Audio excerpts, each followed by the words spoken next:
Good morning, good afternoon, and good night, wherever you may be on planet Tiamat. We're glad to have you here on today's show, The Two Spirits Connection to the Sacred Tree of Life, with guest Hannelore and co-hosts Francine and Will. Enjoy the Native American flute music by Two Spirit Sagewalker. Listen, ground, center. Let the music take you where you need to be. We'll be with Hannelore right after the music.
and does dolphin swims in Hawaii.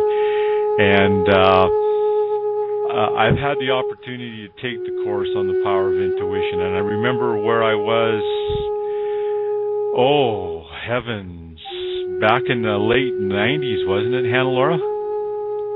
Yeah, it was about there, if not a bit. Yeah, probably about then, yes. And so, I was thinking I knew a lot, and then stepping into learning more and realizing I knew nothing, and yet we all have this ability of wanting, or this understanding of who we are, but not a foundation underneath it. And Hannelore, in a symbolic way, wrapped her loving arms around me and has become a very dear friend. And in taking the course on the power of intuition and then assisting the course, and then in the assisting is where I learned so much. And our intuition is what's going to carry us through on so much of our lives. And Hannelore, how did you get to this point where you were teaching the power of intuition? Well, my passion for most of my life was the film industry, and I spent many years as an actress and as a model, and then I formed my own production company where I was actually an agent for directors for TV commercials, and traveled a great deal, and it was a very glamorous lifestyle, and met a lot of celebrities, and I had a lot of fun. But I got to a place where I really felt something was missing in my life, and that became more and more urgent in my whole body. I just kept feeling it, and I didn't know what was missing. I kept asking myself, if I was to die today, what have I contributed to the planet? Like, what difference have I made? And it just it got to a point where I remember this one day. I ended one of my business trips, and I was in a bed and breakfast cottage, and I just had tears running down my eyes, and I just reached out, and it was like reaching up and to God or to whatever it was for me at that point, and the angels, and I just said, please help me. I know there's something missing. I don't know what it is. And so the following day, I went into this little town that I had often been into. It's a beautiful little town on Whidbey Island. And I came across an alleyway that I'd never noticed before.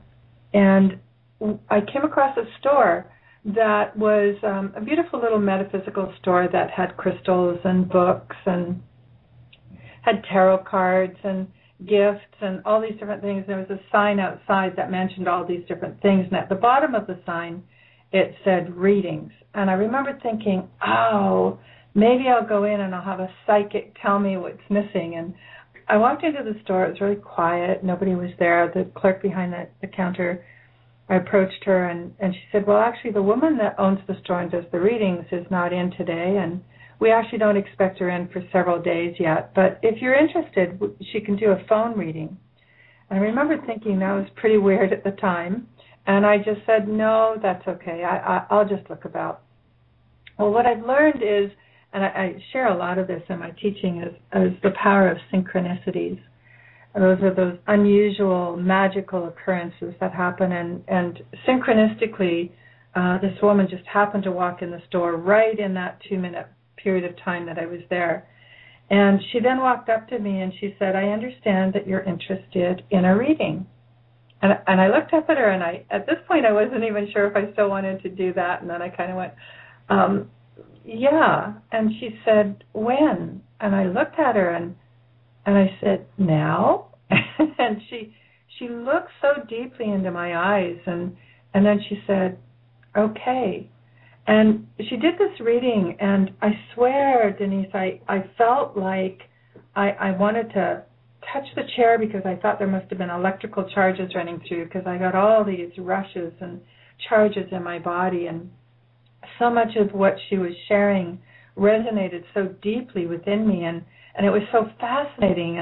And at the end of the reading, I just looked at her and I said, do you teach this? And And she said, well, I do. I teach it one morning a week for 3 hours, every Thursday morning from 9 to noon. And I started thinking, oh, my gosh, that would be a 3-hour drive for a 3-hour class and a 3-hour drive. And so I asked her if she ever taught as a weekend. And at that point, she hadn't. And so she agreed to come. I was living in Vancouver at the time.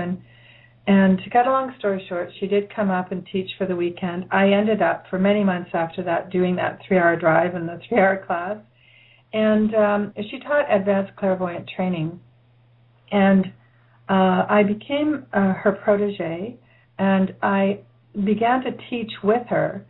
We traveled to New York one weekend a month, and it just opened me to another whole world. I couldn't get enough. I just wanted to know more. I studied Reiki. I studied several different methods of Reiki, became a Reiki master. I studied Qigong, the healing methods for Qigong. I went into the medicine and mystery schools. I ended up studying with the New Seminary in New York for several years on the dimensions of psychology and comparative religions, and just became, a workshopaholic. I just studied so many different things, and I got to be really close with that first teacher. And after we connected for quite some time, she said to me one day, she said, Hannelore, I've always meant to ask you this question. You remember that day you came into the store? And I just went, well, my whole life changed that day. I said, yes, of course I do. She said, well, how did you know I did readings? And I looked at her kind of curious, and I said, well, it was on your sign. And she said, what sign? And I said, well, the sign that you have outside your store. It had crystals, tarot, this, that, and gifts. She said, I know that sign, but I don't advertise readings, honey. So I saw something that was not even there. Isn't that amazing? And I want to back up a little bit. When she asked you, when would you like the reading, and you're standing there with yourself working on the decision, what would have happened, do you think, if you would have said another time? Well, it's interesting, every decision we make and how that affects our lives. Had I said no, who knows if down the road I might not have met another teacher. I have no idea, but I probably would have continued on still in the film industry and still doing what I was doing that I no longer loved. And who knows what whole different path would have been before me in my life at that point. And isn't it interesting that we have those fine lines where we make a decision to say yes or to say no or to say later, and how it affected your life because you said yes, and because of how that affected your life in that moment has had a direct impact on how it's affected my life. And you've got to see a lot of my life. You've seen me grow in this work as being one of my teachers, correct? Absolutely. It's incredible to see the profound shifts that you've made in your life. I mean, I have to smile when I remember back at when we first worked together and all the many things that have occurred in your life and bringing you to today, and all of it, you playing your music and owning who you are, and I just love the fact that here you are doing this radio show and interviewing me. I mean, wow, it's exciting. Yeah, I've come a long ways, haven't I? Yeah. And we should all recognize what we're doing and how far we have come from whenever we start being aware, and the key word is aware, isn't it?